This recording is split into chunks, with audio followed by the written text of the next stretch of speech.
Bismillahirrahmanirrahim. Assalamualaikum warahmatullahi wabarakatuh. Bismillah, alhamdulillah, wassalatu wassalamu ala rasulillah wa ala alihi wa mawalah. Anak-anakku, berjumpa lagi dalam pelajaran Al-Quran Hadis, yaitu surat An-Nas. Sebelum kita masuk ke pembelajaran, mari kita awali pertemuan kita kali ini dengan membaca doa. Bismillahirrahmanirrahim. Rabbi zidni ilma warzuqni fahma. Amin. Anak-anakku, kita awali untuk pembelajaran kali ini yaitu dengan menghafal surat An-Nas.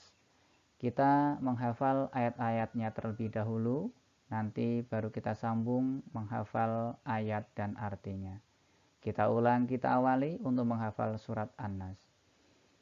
A'udzu billahi minasyaitonir rajim. Sekali lagi.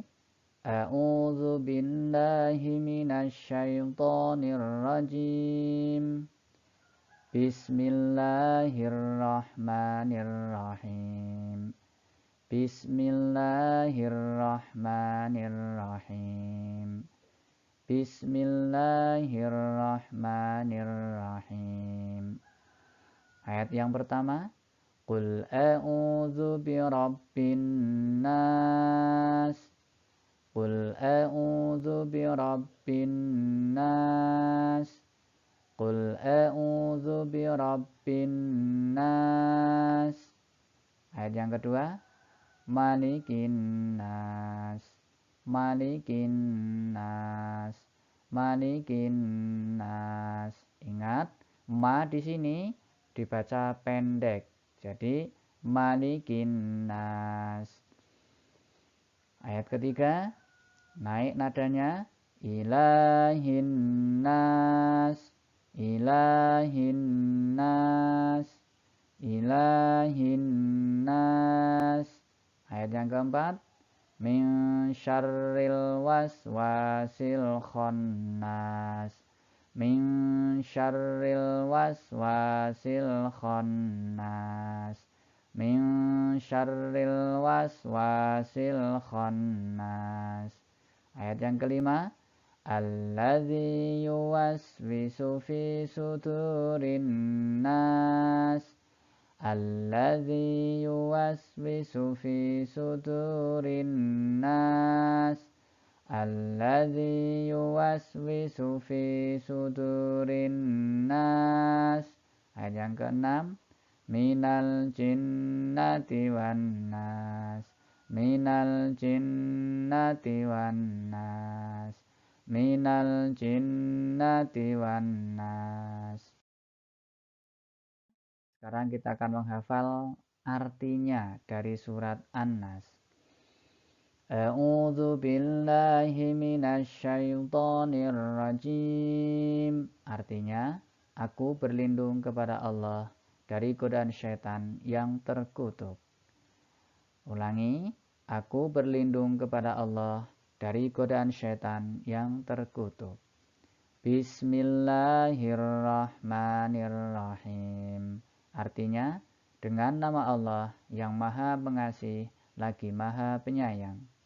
Dengan nama Allah yang maha pengasih lagi maha penyayang. Ayat yang pertama, Qul a'udzu birabbin nas.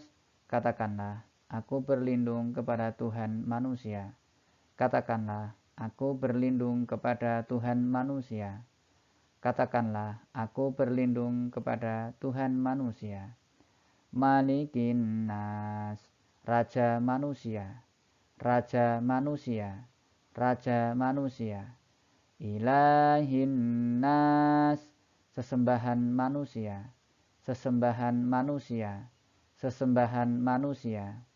Min syarril waswasil khannas, dari kejahatan bisikan setan yang bersembunyi. Dari kejahatan bisikan setan yang bersembunyi. Alladzi yuwaswisu fi sudurin nas, yang membisikkan kejahatan ke dalam dada manusia, yang membisikkan kejahatan ke dalam dada manusia. Minal jinnati wan nas, dari golongan jin dan manusia, dari golongan jin dan manusia. Selanjutnya kita akan belajar tentang kandungan surat An-Nas. An-Nas artinya manusia. Surat An-Nas terdiri dari 6 ayat. Surat An-Nas diturunkan di kota Makkah sehingga termasuk surat Makkiyah atau tergolong surat Makkiyah. Surat An-Nas ini juga disebut Al-Mu'awwizatain, artinya 2 surat perlindungan. Nah, di dalam An-Nas ini juga membahas satu makhluk yang menjadi musuh abadi manusia, yaitu sejak Adam diciptakan sampai dengan besok hari kiamat. Makhluk itu selalu mengajak manusia untuk berbuat maksiat atau dosa. Nah, makhluk yang menjadi musuh abadi manusia adalah setan atau iblis.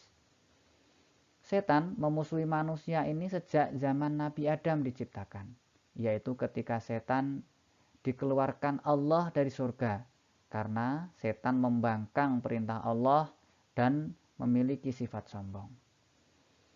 Allah memberikan senjata kepada kita agar dapat melawan setan, yaitu dengan berdoa.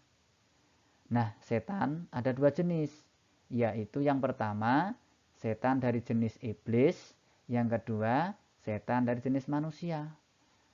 Nah, setan dari jenis iblis yaitu setan yang sesungguhnya, yaitu yang diciptakan Allah dari api sebelum Nabi Adam diciptakan. Jadi dia diciptakan lebih dahulu. Setan dari jenis manusia yaitu manusia yang mengikuti perbuatan setan atau dia tergoda mengikuti perbuatan-perbuatan setan. Dia malas beribadah, malas berdoa dan lain sebagainya. Nah, oleh karena itu, agar kita terbebas dari golongan setan, kita jangan sampai mengikuti langkah-langkah setan. Waktu membaca surat An-Nas. Nah, tepatnya surat An-Nas ini kan dinamakan Al-Mu'awwizatain, surat perlindungan. Nah, tujuannya kita membaca An-Nas ini adalah agar dilindungi Allah dari godaan, dari gangguan, dari rayuan setan. Nah, kapan surat An-Nas ini dibaca? Sebenarnya surat An-Nas ini dibaca kapanpun bagus, kapanpun boleh, tetapi yang paling bagus ketika kita membutuhkannya. Contoh yang pertama, surat An-Nas dibaca sebelum tidur, agar ketika kita tidur tidak digoda setan. Ketika kita bangun, bangun dengan sehat, tidak malas-malasan. Karena orang yang sudah diganggu setan, bangunnya akan malas-malasan. Dengar adzan subuh, dia nggak mau bangun. Dibangunin mama papa, dia malas. Masih ngantuk mah, dan lain sebagainya. Nah, oleh karena itu, agar kita tidak diganggu setan, sebelum tidur kita membaca surat An-Nas. Yang kedua, sebelum sholat. Kita mesti sering lihat, ada anak-anak sholat, malah bercanda. Ada orang sholat lupa bacaannya, ada orang sholat lupa rakaatnya. Nah, semua itu karena digoda oleh setan, dilupakan oleh setan. Oleh karena itu, nak, sebelum kita sholat, agar sholat kita tidak diganggu, kita disunahkan membaca surat An-Nas. Yang ketiga, sebelum belajar. Nah, ini nak, kita pasti sering mengalami. Ketika belajar, kita merasa malas, kita merasa ngantuk, kita merasa belajarnya nggak enak dan lain sebagainya. Semua itu gangguan setan. Oleh karena itu kita membaca surat An-Nas ini agar tidak diganggu oleh setan. Yang keempat, masuk ke tempat asing, ke tempat yang belum pernah kita memasuki. Rasanya kalau kita masuk ke suatu tempat yang aneh kan kita takut ya.